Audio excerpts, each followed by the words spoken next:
It has been an absolutely huge year, but I know what you're saying. You're like, I don't care about your Honda swapped Mini. I don't care about your 14-part floor swap JDM mirror. You're like, I don't care about your 9-second Cresta, your NOS Charge 350Z, or your crazy tour around the country. You're like, I want something cheap, damn it. I want something easy, damn it. I want some DIY that I can do myself in my own garage that has something to do with my own car. Well, I hear you people, and you have come to the right place.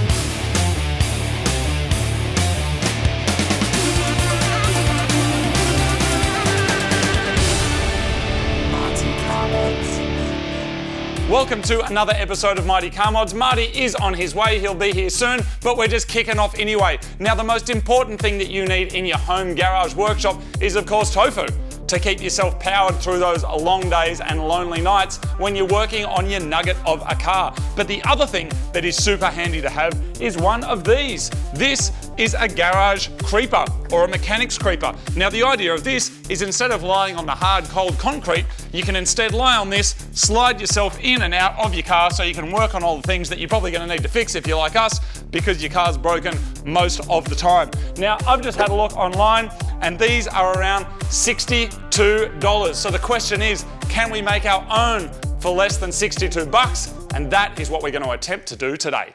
The first thing you'll need is a sheet of plywood. You can lie down on it to get the right size. This one is pretty much perfect, or you can buy a larger sheet and cut it down so it's your own custom size. You'll also need enough timber to mount a frame around the plywood. When you're buying wood for a project like this, try and avoid getting wood that's got knots in it, because that's going to make a really weak part of the wood. Because I'm trying to do this on a budget, these were offcuts that were cheaper, so I'm just going to cut my way around it. Now this section here is 480mm, which I'm going to mark out. And another good trick is that the bit you're going to get rid of, just do an X on it, and that means that's your offcut. It's easy now because we know there's a knot there, but sometimes you're cutting a long piece of wood and you don't know which is the bit you're meant to keep and which is the bit that's meant to be scrap. So mark out your measurement, do a cross, and then go cut it. Chop it, in fact.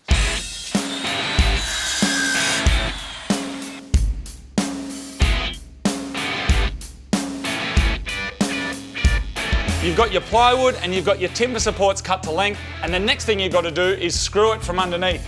Now, when you're attaching two bits of anything together, a good tip is to make sure you get the length of the screws right. And you can do that by getting your two materials, sticking them together like that, and then putting the screw up underneath and making sure it's not going to be sticking out of the top. If it is coming out too far, it's going to end up getting stuck in your ass, and it's just going to be literally a pain in your ass. So with that said and done, let's get to it.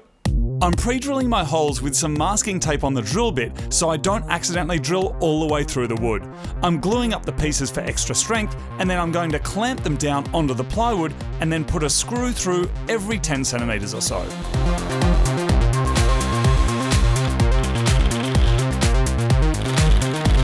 With one side done, I can move on to the other side and repeat the same process.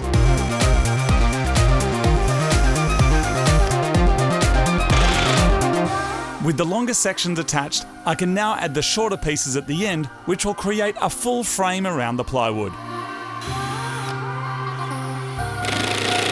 Okay, so now you've got your basic platform done, which should look something like this. And now we've got to add some wheels. I have seen a couple of people make their own creepers, and they basically get a platform like this and then stick some wheels underneath. The problem with that is that they're not living the low life. They've obviously never been to a stance meet, because the thing with creepers is that you'll find often the platform is lower than the wheels. So we've got to find a way of lowering our whole platform so that it's not raised this high off the ground, it's only raised that high off the ground. You'll need two more pieces of timber that are longer than your short section, and this is where you're going to attach your casters. So my mechanic's creeper is 60 centimeters wide, and I've worked out that I need a 10 centimeter overhang to make sure that these casters clear the side of the creeper here, which means we need 10 centimeters here, 10 centimeters here. It's 60 centimeters wide. I'm going to need two cross braces that are 80 centimeters long.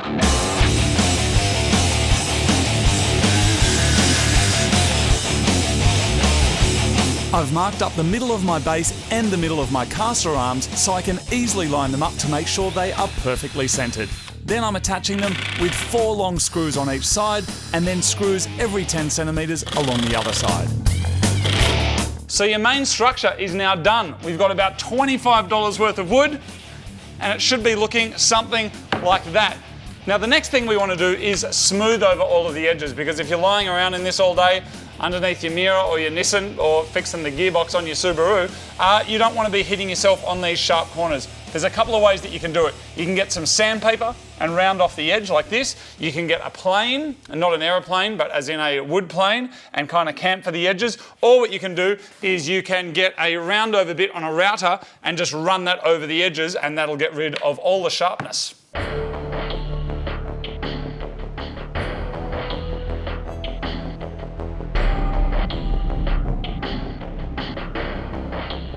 With the edges all nicely rounded over, you can give it a quick sand, and then we're going to flip it, and we're going to get our casters, and you want to double check again that these have clearance so they're not actually hitting this. You want to get them right in the middle of that overhanging suspension arm that we put on there. We're going to mark it out and then drill some holes. I'm using a piece of scrap timber to act as a spacer so that all of the casters are positioned exactly the same. Then it's just simply a matter of marking out the holes and drilling them so you can fit through some bolts.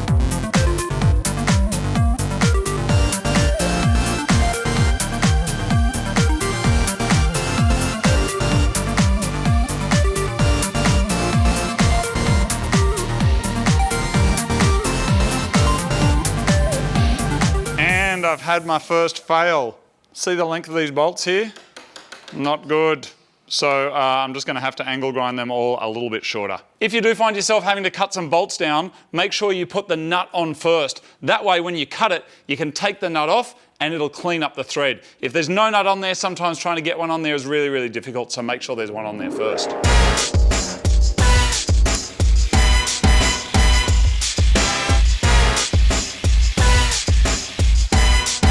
I've cut down all of the 16 bolts, so now it's time to go and finish installing the casters.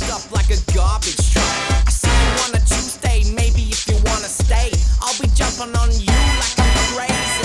Bring a beat like you know you're not alone. You got me fired up like a dog into a bone. I'm rolling. The casters are on, and now it's this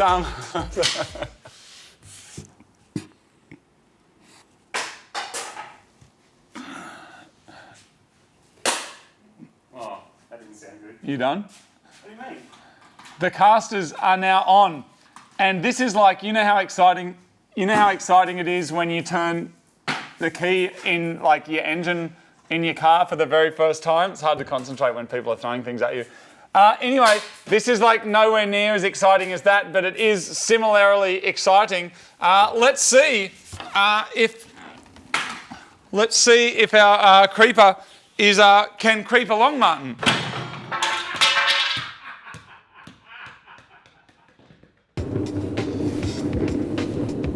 Hello, mate. What are you doing? That's like $30 worth. You got like... You could make it from like leftovers too. Like You could make it from leftovers, but if you had to go and like buy all this stuff yourself, you got like $20 worth of wood, maybe $25 worth of wood.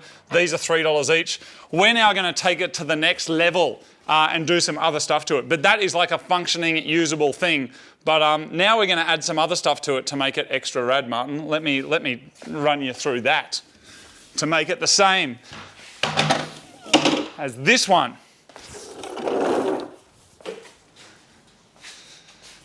All right, so what are we going to do? Yes. Let me just clear something up. The budget's now completely blown out, okay? So we're not $35 anymore. Well, no, it works for $35. It works. This is like your Yaris. It works reliably and we'll get the job done. But if you want to turn your Yaris into an Evo...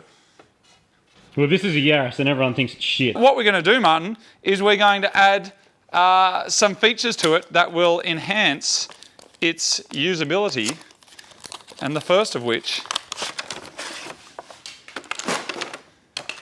is going to be USB powered lights that are going to get attached there like that, so that when you're under the car you can see what's going on. It's going to be awesome. Let's do this thing.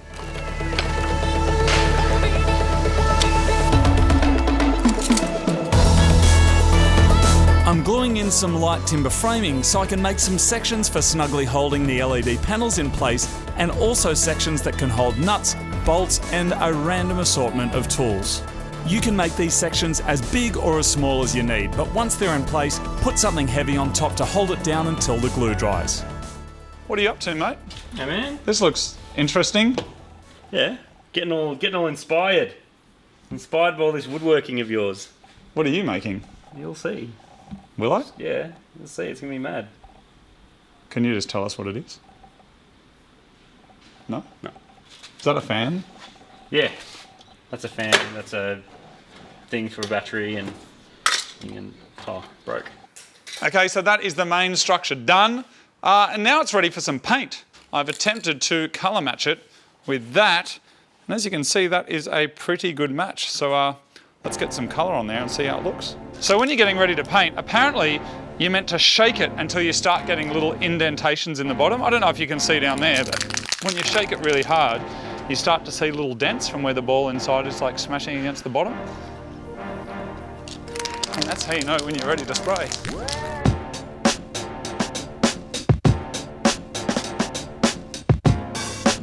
So the paint has dried and that is looking awesome. Now you might be thinking, hey, that doesn't look very comfy to lie on or share with a special person. Now you could get fancy and get foam and upholster it and get all crazy, but I've just got this rubber here which is used for like home gyms and stuff like that. I'm literally just going to cut that to size, lay that on the inside, and then you've got something that's kind of comfy to lie on. It's hard wearing. This is meant for sweat and poop and other stuff that comes out of people when they're at the gym. So it should be good for catching stuff that comes out of the car as well. So I'm going to cut this to size and glue it in the middle. Measure up your base and then transfer those measurements to the rubber and cut it using a straight edge and a Stanley knife. You could glue it in, or alternatively, you could use double-sided tape, which means it's easy to replace if it gets damaged or too dirty. To finish off this Mad Creeper, I have got a magnetic strip here that I have put some washers underneath so I would make it flush with this little pocket that I've made here. That means that you can sit your tools on top like this, and you've got this side for all your bits and pieces. You've got your lights up here, and now we cut to some overly dramatic music that is way more exciting than what we actually made today, while there's some epic shots of this DIY Mechanics Creeper.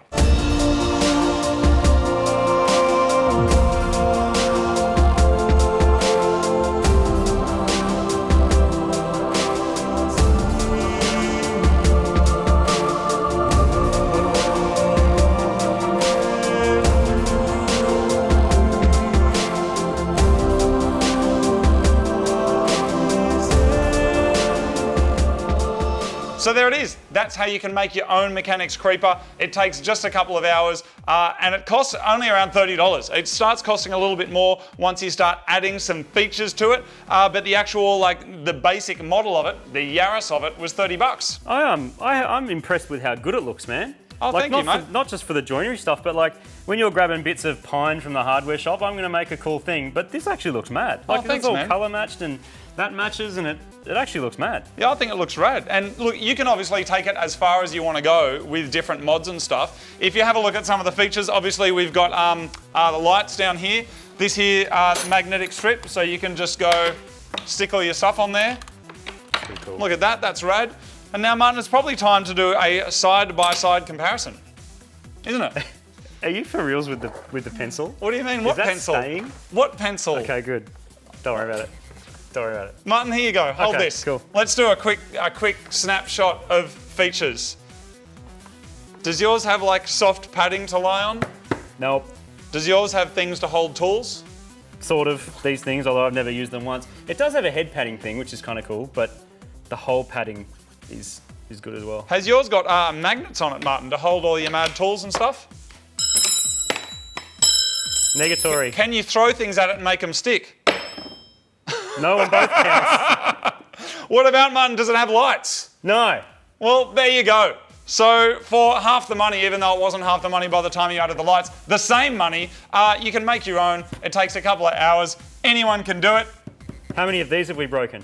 None. How many of these have we broken? One. There you go. There we go. That's winning. one up again. For now. So there it is. Thank you for watching this episode of Mighty Car Mods. Next time you want some more DIY straight up the clacker? Well, guess what? my man Martin's got something so exciting to show you that by the time you see it, a beard would have grown out of the octopus's anus. No, Martin, what have you got for us next time? An inspirational... That sounds great, man. A build you can do... I can't wait to see it. ...at home, in your garage, with just a few tools, including welders and 3D printers. But it's good. You're going to like it. It's going to be rad. Yeah. Awesome, Martin. Let's cut to our cheesy closing music. Hear that? It feels like good times on Good Mighty Car Mods weekend. Thanks for watching. See you next time, and farewell.